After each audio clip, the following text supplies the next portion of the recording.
Hello everybody, this is the Algebra 2 assessment review. It's just like a win review that I usually have for you guys, except I have an extra problem on here. So for your first assessment, you're going to be asked questions that you were asked in the past. Okay, this is just kind of your test. Just know that you'll be getting this probably Wednesday, and you will have a few days to do it. And once it is due, it is due. This is not like a quick check or homework that I take late. There will definitely be a due date. Once it's supposed to be in, it's in. And if you would like to take it at another time, because it'd be like you being absent, you need to contact me because these will be off of Google Classroom. All right. So at some point, you're going to need to probably pause this when we do questions. So make sure you pause it. Also, your test is formatted like the quick check from last week. So although I'm not having anything where I'm filling in all these blanks, I'm actually doing all the work that I could fill the blanks in. All right. The other thing is that I formatted these questions so you would not need your graphics calculator. All right, you do not need to find a zero using your calculator. So those of you that have forgotten your calculators, you don't have to worry about it because I'm giving you leading questions. All right, so that brings me to the first one, the Algebra 2 assessment. Number 1, we're going to look at the polynomial 10x cubed plus 33x squared plus 23x minus 6, and that equals y. So the question is, which is a factor? So I'm going to try first. I'm going to make this a. I'm going to use x plus 3 first. So that means negative 3 goes in the box, and across the top, we're going to have a 10, a 33, 23, and a negative 6. So that would bring me next to, okay, so what is a factor? Well, a factor divides in evenly. And how do I know if something divides in evenly? The remainder should be 0. All right, here we go. Drop the 10. This is negative 30. This would be 3. This is negative 9. That'd be 23. 14. I'm going to make sure. 14 times 3 is negative. That'd be negative 42. This is negative 48. So that's no. All right. So hopefully this guy is. So if this would be, this is going to be part B. If x plus 2 is, we'd put a negative 2 in there and go across at 10, 33, 23, negative 6. And cross our fingers, we get a 0. Negative 20. That'd be 13. That'd be negative 26. That's negative 3. 6, 0. I'm feeling really good about that. All right. So yes, it is. And how do I know? It divides in evenly.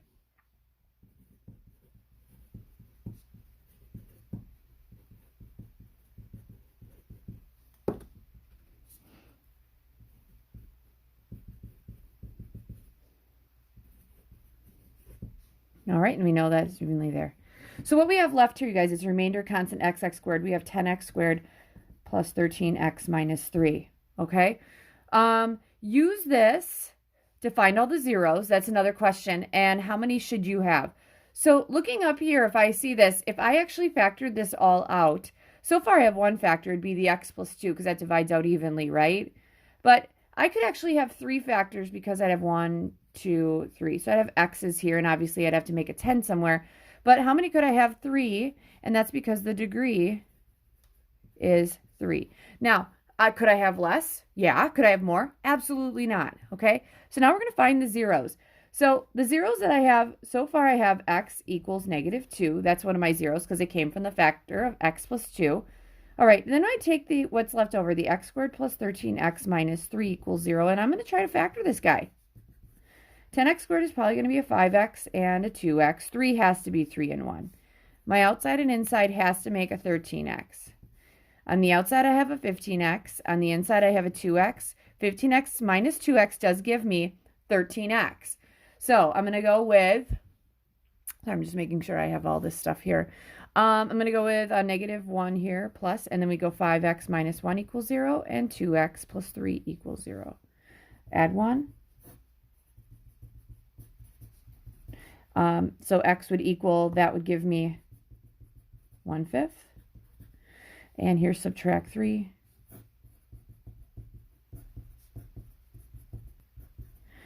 Negative 3/2. So those are all of my zeros. Okay, so the factor that's left, this is the factor that was left, and I used those to find all my zeros. Again, I have 3 of them, and that's because the degree is 3, and I could have 3 factors. And this actually does have 3 factors. It has an x plus 2, a 5x minus 1, and then a 2x plus 3. All right, so that's my first one. All right, second one. Y equals x cubed minus 2x squared minus 5x minus 12, which is a factor, x minus 4, x plus 6. How do you know? How many zeros should you have, and then find them all? Well, I can say I could probably have 3, because if I factor this, wouldn't I have 3? Right? So then I would say, okay, let's see here. I could have 3 because the degree is 3.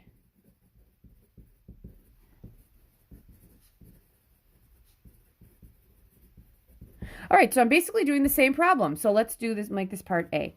So I'm going to have, for part A, I'm going to see if this is a factor. So in the box would be 4. Across the top, we'd have 1, negative 2, negative 5, negative 12. And if it's a factor, the remainder would be 0. Drop the 1 down. 4 times 1 is 4. Add down 2. 2 times 4 is 8. Add down 3. 3 times 4 is 12. Ooh, there we go. So I do have 1. So which is the factor? X minus 4 is our factor, and that's because it divides in evenly. Now, you're going to be asked if something else is a factor. So this is going to be B. This hopefully, it could be a factor because we have 3 of them, right? But negative 6 in here. 1, negative 2, negative 5, negative 12. But if it's not, this would not be 0. Drop the 1. 1 times negative 6 is negative 6. This is negative 8. Negative 6 times negative 8 is 48. 48 minus 5 is what? 43. Okay, 43 times 6, I don't know. But I know I'm going to have, it's 258. And it's negative 258. And sometimes I just say no here. Because if I add 12 to that, that's negative 270. So this is not a factor. X minus 4 is a factor. It divides in evenly. No remainder. All right, so that means what I have left here is an x squared plus a 2x plus 3, and that equals 0, right? All right, so that's where I'm going to find all of them. So find all of them. So I have one of them, it's x equals 4, because that came from the factor of x minus 4, so x would equal 4.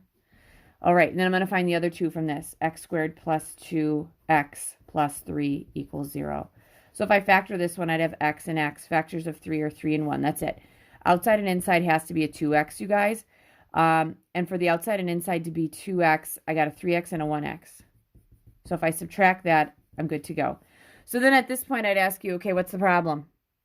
The problem is that this has to be positive 3. Those have to be the same. So there is no way for me to factor them, okay? So to give me a little room here, I'm going to say you cannot factor this, okay? So you have some options here. You can use the quadratic formula, or you can complete the square.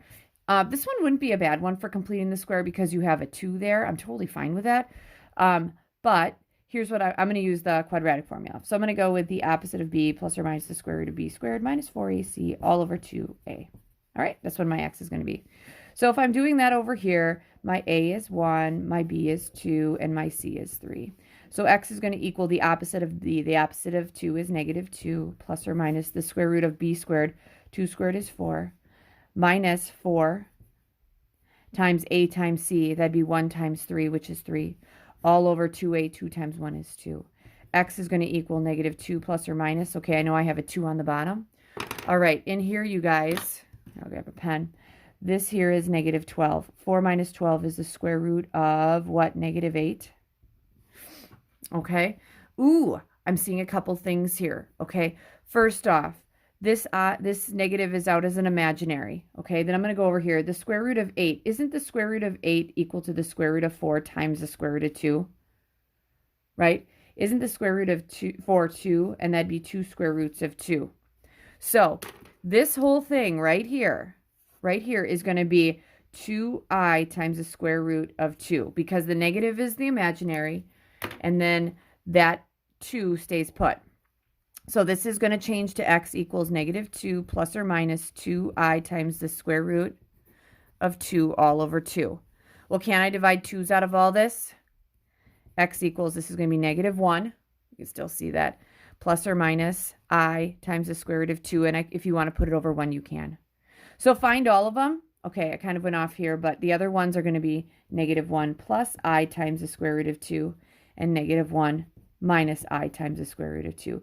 These are all 3 of them, and it did have 3 because it's a third degree polynomial. So this one has 2 reals or I'm sorry, 1 real and 2 imaginary. If I sketched a graph of this, I'm willing to bet I have an x-intercept at 4. This rises to the right and falls to the left just because it's a third degree polynomial. It's going to go in different sides, and the leading coefficient's positive. And it should go through 4 because it comes from one factor of 4. It has an odd multiplicity. So it's probably going to do something like this and then do something like that. That would be a graph if you had to sketch it, right? All right, so that's it. Okay, so that brings me to question number 3. Without graphing, y equals x times the quantity x minus 4 squared times x minus 3. This has 3 zeros.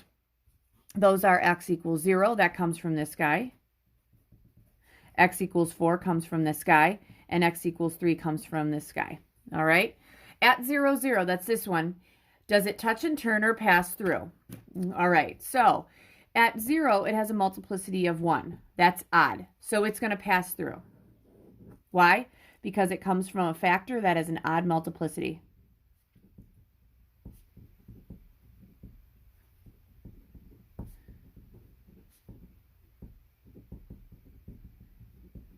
All right, so I'm going to actually sketch a little graph over here like I did in the last one. You know you have them at 0, 4, and 3, okay? If I multiplied all of these out, wouldn't I have an x? So I'd have an x and then an x minus 4 times another x minus 4 times an x minus 3. Wouldn't there be 4 x's here? All right, this is going to rise to the right and it's going to rise to the left just because it has a 4th degree polynomial. It's an even degree. Even degrees either go up or down. They're going up because the leading coefficient is positive. So that's kind of my sketch there. I know at 0, 0 it passes through, you guys, so it's going to do something. This is not going to be the best in the world, but it's going to do something like that. All right, next one. At 4 to 0, does it touch and turn or pass through y? So 4, 0, it comes from a multiplicity of 2. If your multiplicity is even, it's going to touch and turn. Why? Because it comes from a factor of even multiplicity. Okay, because that says it's got a 2. So at 4, what we said, this is 4. So at 4, we're going to have something. I'll use a pencil again. It's going to rise and it's going to bounce. It's going to touch and turn, right? I'm imagining that it's going to have to go through at 3, but let's see if that works with our pattern so far. At 3, 0, does it touch and turn or pass through? That comes from this factor. It has a multiplicity of 1 because there's nothing there. So it is going to pass through again. Why? Because it comes from a factor of odd multiplicity. All right? So if I had to sketch this thing, I'll use a different color here. We said that it was going to rise to the right and rise to the left. It's going to bounce at 4. It's going to touch and turn and then go up like this. So that's kind of what it would look like.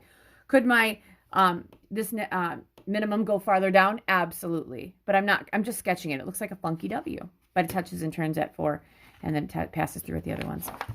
So then I thought I'd do one more of them. For number 4, this is kind of an added-on thing. Has all the ideas we've done before. So how many zeros are possible? Well, wouldn't there be 3 because I could actually factor this into 3 of them with x's? 3, because the degree is 3. So you could have 3, but you could have 2 because you could have even multiplicity. If x plus 5 is a factor, use it to find all the zeros. So this one I'm telling you it's a factor. So if you put negative 5 in the box and you go 1, 5, 7, 35, right? If it's a factor, what should happen? Right, it should divide unevenly. There should be a remainder of 0. Okay, drop the 1. 1 times negative 5 is negative 5. That's 0. 0 times negative 5 is 0. That's 7. 7 times negative 5 is negative 35. That's 0. Awesome. So, use it to find all the other zeros. So my zeros are x equals, we have negative 5. That's the first one I gave you. And then we go remainder, constant x squared. What's left over, isn't it x squared plus 7x? All right, that equals 0 to find my last 2, which makes sense. It's a quadratic. I should have 2 left.